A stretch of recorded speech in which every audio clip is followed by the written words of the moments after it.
जैसी करनी वैसी भरनी, आज ये कहावत केजरीवाल पर सही साबित हो रही है। हरियाणा के आदमपुर में जो उपचुनाव हुए और उसके जो नतीजे आए हैं, उससे न सिर्फ दिल्ली के एमसीडी पर बल्कि गुजरात चुनाव पर भी इसका असर पड़ने वाला है। और इतना ही नहीं, इसने मिशन 2024 यानी 2024 में जो लोकसभा चुनाव हो रहे हैं उसका भी एजेंडा सामने रख दिया है, उसे एक तरीके से क्लियर कर दिया है। और याद रखिए, आदमपुर में जो चुनाव हुए हैं और उसमें जो परिणाम निकले हैं और उससे जो खुलासे हुए हैं, उसने केजरीवाल के होश फाख्ता कर दिए हैं। आज के इस वीडियो में आदमपुर चुनाव से जुड़ी हुई खबर, जिससे केजरीवाल, कांग्रेस और भारतीय जनता पार्टी का भविष्य जुड़ा हुआ है, इसी की जानकारी दूंगा। साथियों नमस्कार, मैं हरिश्चंद्र बर्णवाल। 3 नवंबर को 7 विधानसभा क्षेत्रों के लिए उपचुनाव हुए, जिसके परिणाम 6 नवंबर को आए हैं और इसके बारे में मैं विस्तार से आपके सामने बता चुका हूं कि इसके मायने क्या हैं, इसके संदेश क्या हैं। लेकिन एक विधानसभा क्षेत्र ऐसा है जिसके लिए आपके साथ विशेष तौर पर बातचीत करने के लिए आया हूं। और यह विधानसभा क्षेत्र कौन है, यह भी समझ लीजिए। यह है हरियाणा का आदमपुर चुनाव, जिसने एक प्रकार से कहें तो कई राज्यों के चुनाव के लिए, बल्कि अगर सही मायने में कहूं तो 2024 के लिए भी एजेंडा सामने रख दिया है। अब आप देखिए, आदमपुर में भारतीय जनता पार्टी के जो उम्मीदवार हैं भव्य बिश्नोई, ये 15,000 से अधिक मतों से चुनाव जीते हैं। ये वैसे तो बहुत ही सामान्य खबर है। भव्य बिश्नोई कौन है ये भी आप समझ लीजिए। ये पूर्व मुख्यमंत्री भजन लाल के छोटे बेटे कुलदीप बिश्नोई के बेटे हैं और उन्होंने अपने पद से इस्तीफा दिया, जिसके बाद ये चुनाव हुआ और ये बड़ा ही प्रेस्टीज का चुनाव था, बड़ा ही महत्वपूर्ण चुनाव बन गया था। और इसके परिणाम क्या थे मैं बाकी चीज़ें आपको बताऊंगा, एक बार आप देख लीजिए। इस चुनाव में भारतीय जनता पार्टी को 67,492 वोट मिले हैं, कांग्रेस को 51,752 वोट मिले हैं। इसके अलावा 2 और पार्टी, इंडियन नेशनल लोक दल को 5,248 वोट और आम आदमी पार्टी को 3,420 वोट मिले हैं। अब जिन प्रत्याशियों ने इसमें चुनाव लड़ा उसके बारे में भी जान लीजिए, क्यों ये प्रेस्टीज का चुनाव था। कांग्रेस ने जिस उम्मीदवार को यहां से उतारा वो कौन है, आप देख लीजिए बड़े ध्यान से। 3 बार के सांसद हैं, 2 बार के विधायक हैं, नाम है उनका जयप्रकाश, और इसके अलावा वो केंद्रीय मंत्री भी रहे हैं। यानी कांग्रेस ने इस चुनाव में जीत के लिए कोई कोर कसर बाकी नहीं रखी और इसी वजह से ये चुनाव बड़ा विशेष हो गया था। लेकिन जो सबसे बड़ी खबर है ना, अब उस पक्ष पर आइए। इस चुनाव में 22 उम्मीदवारों ने चुनाव लड़ा, जिसमें से 20 की जमानत जब्त हो गई। 22 उम्मीदवार हैं और 20 की जमानत जब्त हो गई। ये है असली खबर।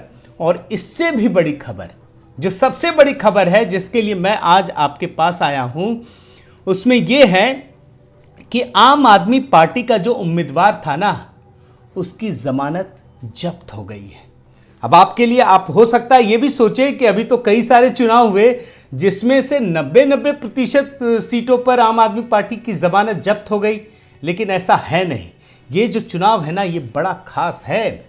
आम आदमी पार्टी का जो मिशन है, आम आदमी पार्टी जिस प्रकार से पूरे देश में एक माहौल बना रही है, उसके लिहाज से ये जो आदमपुर का चुनाव है वो एक एजेंडा सेट करने वाला है, वो आप सब की आंखें खोलने वाला है। आप सब जानते हैं कि इस समय अरविंद केजरीवाल ने मिशन 2024 का एजेंडा सेट कर रखा है और इसमें जो सबसे बड़ा मिशन है वो क्या है, मेक इंडिया नंबर 1। इसी मिशन को तो शुरू किया है ना। आप जहां भी जाइए देश भर में, जहां भी केजरीवाल जाते हैं, उन्होंने प्रधानमंत्री बनने का सपना पाल रखा है और मेक इंडिया नंबर 1। हालांकि ये भी प्रधानमंत्री मोदी की नकल है अगर सही मायने में कहूं, और ये मैं दिखा चुका हूं आपको कि किस प्रकार से उन्होंने नकल करते हुए इस मिशन को लॉन्च किया है। लेकिन क्या आपको पता है, ये जो मेक इंडिया मिशन है जो नंबर 1, उसकी शुरुआत कहां से हुई थी? ये आदमपुर से हुई थी, इसी हरियाणा से हुई थी। आप विजुअल देख लीजिए, सारे मीडिया वाले पीछे पड़ गए थे। पता नहीं अरविंद केजरीवाल क्या कर डालेंगे, कैसे एकदम नरेंद्र मोदी को विस्थापित कर देंगे। आप देख लीजिए, और इस आदमपुर में सिर्फ केजरीवाल नहीं, दो दो राज्यों के मुख्यमंत्री हैं। आप नजर डाल लीजिए, केजरीवाल जी और उसके अलावा भगवंत मान भी हैं। अब आपको लग रहा हो कि अरे ये हरियाणा से मेक इंडिया नंबर 1 मिशन, लेकिन असली वजह तो ये थी कि आदमपुर में चुनाव था। और आपके सामने ये भी सवाल उठ सकता है कि हरियाणा से ही क्यों? अगर मेक इंडिया नंबर 1 पूरे देश में आपको छा जाना है तो इसकी भी वजह आप समझ लीजिए कि हरियाणा केजरीवाल का गृह राज्य है, मतलब उनका अपना राज्य। वो भले ही दिल्ली के मुख्यमंत्री हों, लेकिन उनका जन्म तो हरियाणा में हुआ है। उनका जो गृह राज्य है वो तो हरियाणा है। आदमपुर में बहुत रिश्तेदारियां हमारी। मेरे चाचा जी आदमपुर ब्याहे हुए हैं, मेरी चाची आदमपुर की है।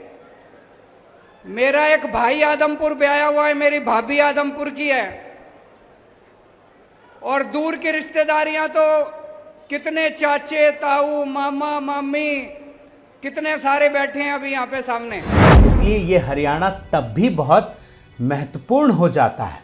और जाहिर तौर पे जब राष्ट्रीय महत्वाकांक्षा जोर मार रही हो, केजरीवाल की इच्छा पूरे देश में छा जाने की हो, मोदी को विस्थापित करने की हो, तो हरियाणा तो उन्हें नंबर 1 लगेगा ना, प्राथमिकता में नंबर 1 होगा। और आप देखिए, आदमपुर के क्रांति चौक से तिरंगा यात्रा की शुरुआत की थी। और एक बात और, इन्होंने जो उम्मीदवार बनाया था वो किसको बनाया था? ये तो बड़े ईमानदारी, नैतिकता की दुहाई देती है।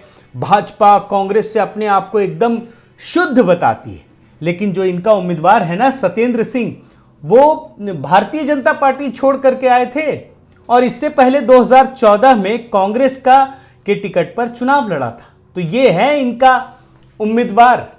वजह एक ही है, क्योंकि ये हर हाल में जीतना चाहते थे। और जैसे ही इन्होंने उम्मीदवार को खड़ा किया, माहौल बनाना शुरू कर दिया तरह तरीके से। मैं तो आपको दिखा चुका हूं कि कैसे ये माहौल बनाते हैं, अभी मैं उसके बारे में भी बताता हूं।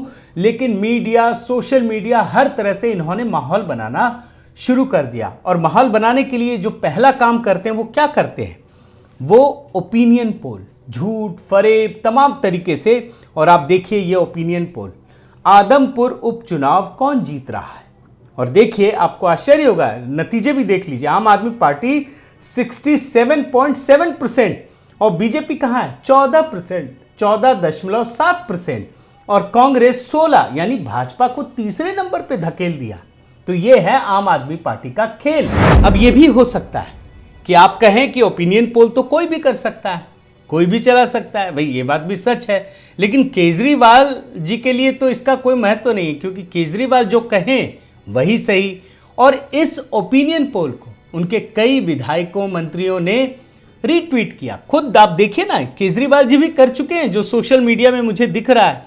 और इन परिस्थितियों में समझने की कोशिश कीजिए कि जब ये प्रचंड बहुमत से आदमपुर में जीत रहे हैं, आदमपुर में इन्होंने मेक इंडिया नंबर 1 मिशन शुरू किया, तिरंगा यात्रा की शुरुआत की, वहां पर इनकी जमानत जब्त हो गई है। अब आप समझने की कोशिश कीजिए कि केजरीवाल इसी प्रकार से हर तरफ झूठ और फरेब फैलाते हैं, ओपिनियन पोल के नाम पर भ्रमित करते हैं। अब मैं आपको दिखाता हूं गुजरात का उदाहरण। गुजरात में अभी चुनाव है, एकदम ढोल पीट रहे हैं कि जीत जाएंगे। अब देखिए, आप claims internal survey gives it 58 seats. ये वो पार्टी है जिसकी पिछले चुनाव में नोटा से भी कम वोट मिले थे, वो 58 सीट। और ये अप्रैल मई का है सर्वे। अब आगे बढ़िए आप। इसके बाद इन्होंने लोगों को भ्रमित करने के लिए झूठ बोला। अच्छा, इनका लेवल भी लगातार बढ़ता चला जाता है।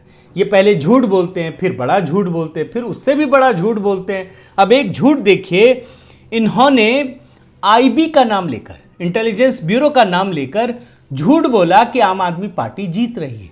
एक छोटा सा बयान आपको सुना रहा हूं, आप सुन लीजिए। सूत्रों के मुताबिक आईबी की एक रिपोर्ट आई है। उस रिपोर्ट में गुजरात में आम आदमी पार्टी, आज अगर गुजरात में चुनाव हो तो गुजरात में आम आदमी पार्टी की सरकार बन रही है। और आप हैरान हो जाएंगे कि आज तक केजरीवाल ये नहीं बता पाए कि आईबी ऐसी रिपोर्ट बनाती भी है क्या? क्या आईबी की रिपोर्ट उनको मिली कहां से, किसने दिया, आज तक नहीं पता चला है। लेकिन उस झूठ को मीडिया वालों ने भी जमकर फैलाया और जैसे ही फिर चुनाव का ऐलान हो गया तो जानते हैं क्या क्या इन्होंने, देख लीजिए। जनाब ने 90 से 95 सीट जीतने का ऐलान कर दिया। मतलब अभी तक पहले 50 थे, फिर आईबी की रिपोर्ट लाए, अब वो बहुमत पा चुके हैं। अब और आगे बढ़िए, अब तो चुनाव बिल्कुल करीब आ चुका है। तो इन्होंने मतलब अभी आपने देखा होगा कि भारतीय जनता पार्टी ने अपने लिए सारे सर्वे भी आ चुके हैं, उसमें दिख रहा है कि भारतीय जनता पार्टी चुनाव जीत रही है। तो भाजपा ने, अमित शाह जी ने 150 सीट जीतने का लक्ष्य रखा है। तो केजरीवाल ने अपने झूठ का लेवल बढ़ाते हुए खुद के लिए भी यही भविष्यवाणी शुरू कर दी है। और याद रखिए कि ऐसा ही ओपिनियन पोल आदमपुर में भी किया गया था। अब आप समझ लीजिए कि केजरीवाल किस प्रकार का झूठ बोलते हैं और लोगों को भ्रमित करने का काम करते हैं। अब मजे की खबर देखिए, केजरीवाल जी ने जिस प्रकार से झूठ फैलाया, लोगों को भ्रमित किया, ओपिनियन पोल जो पूरी तरह से फेक था, उसके बाद आदमपुर में जो जीत का मार्जिन है ना वो बढ़ गया, वोटों की संख्या बढ़ गई। अब आप देखिए, बिश्नोई फैमिली ही थी, पिछली बार इनके पिताजी ने चुनाव लड़ा था और उन्हें 63,693 वोट मिले थे और इस बार जो वोट मिले हैं वो 67,492 वोट मिले हैं। और याद रखिए, आदमपुर में केजरीवाल ने जिस प्रकार से झूठे ओपिनियन पोल का सहारा लिया, वैसा तो वो कई बार कर चुके हैं। अब मैं आपको कुछ उदाहरण देता हूं, आप देखते चले जाइएगा। देखिए, गोवा में our internal survey says that AAP is sweeping Goa.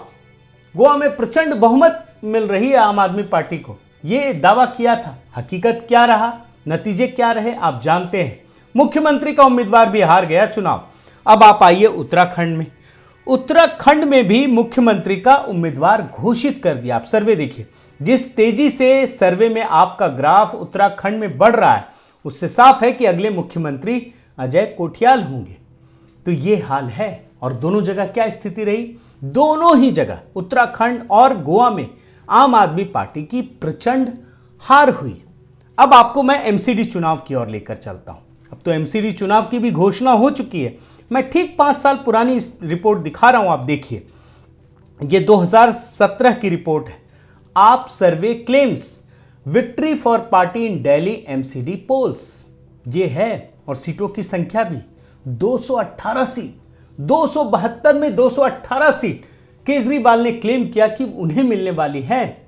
और उस दौरान जो बड़े बड़े दावे किए थे ना, उसका एक छोटा सा बयान मैं आपको सुनाता हूं, आप सुनिए। जो सीटों का आकलन है वो ये है कि 272 में से 218 वार्डों में आम आदमी पार्टी की जीत हो रही है। लेकिन नतीजा क्या रहा, ये भी आप देख लीजिए। 2017 में जब एमसीडी का चुनाव हुआ तो तीनों ही कॉरपोरेशन में आम आदमी पार्टी की बुरी हार हुई और भारतीय जनता पार्टी की प्रचंड जीत हुई। आप ये देख लीजिए। और इन परिस्थितियों में ये समझने की कोशिश कीजिए कि आदमपुर विधानसभा चुनाव के जो नतीजे आए हैं और जिन परिस्थितियों में आए, जिस प्रकार का झूठ बोलकर केजरीवाल वहां चुनाव हारे हैं, ऐसे में आप गुजरात चुनाव तो भूल जाइए, उनका क्या हश्र होने वाला है ये तो बाकी रिपोर्ट में दिख ही रही हैं चीजें। लेकिन दिल्ली एमसीडी में भी अगर बहुत बुरी हार हो जाए तो आप आश्चर्य मत कीजिए। साथियों, एक बात तो सत्य है कि हर अति का एक अंत होता है। केजरीवाल ने अब तक झूठ, फरेब, मोह माया, भ्रम का जो भी जाल बिछाया था उसका चरम हो चुका है, वो चरम पर उसे पहुंचा चुके हैं। अब कुछ नहीं बचा है, बल्कि उस जाल में उनके फंसने का समय आ गया है। ठीक इसी प्रकार जो बीज उन्होंने बोए हैं अब वो फसल के रूप में तैयार है और उन्हें ही इस फसल को भी खाना पड़ेगा। तो कुल मिलाकर ये समझिए कि जो रेवड़ी वाली पॉलिटिक्स है ना, जो वो झूठ फैलाते हैं ना, उसका असर अब केजरीवाल पर जल्द ही गुजरात चुनाव, दिल्ली चुनाव और लोकसभा चुनाव तक आपको देखने को मिलेगा। बस इंतजार करते रहिए। बहुत बहुत धन्यवाद। आपसे निवेदन है दोस्तों कि आप मेरे इस चैनल को ज़रूर सब्सक्राइब कीजिए, लाइक कीजिए, शेयर कीजिए, कमेंट कीजिए और इस बेल आइकन को प्रेस करना मत भूलिएगा। नमस्कार।